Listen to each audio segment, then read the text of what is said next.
The runways in the days after the quake and tsunami hit. So now humanitarian aid can be flown to the hardest hit areas. Joining us this morning, Lieutenant General Burton Field, the U.S. Forces commander in Japan. He is at Yokota Air Base near Tokyo. That was no small task, getting that runway cleared. What kind of material, what kind of debris was on it?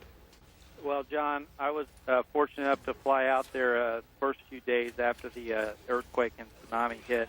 And the airport was literally underwater for the most part. It was totally unusable from the air, and in fact, we couldn't land on it with our helicopters.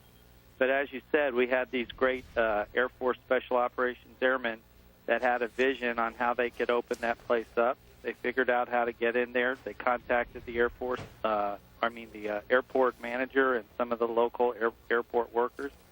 They started clearing off the runway. They brought in some 130s, and pretty soon a combination of those airmen, Marines, soldiers, and a large contingent of Japanese were able to open the airport up.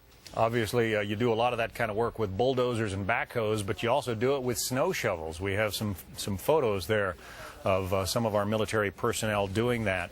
What is the biggest challenge remaining? I mean, now that you've got that airport open, you can fly in a lot of heavy lift capability, fly in a lot of food and other supplies, but what's the biggest challenge?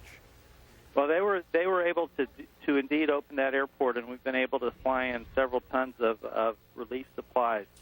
The challenge now is to get it back into where we can get commercial flights in. That requires more of the radars to be up, the normal navigation aids and precision approach equipment, and just clearing off the enormous amount of debris from cars to boats to trees that are still left on the airport proper before we can get that completely back up. But it will be much sooner than we ever imagined.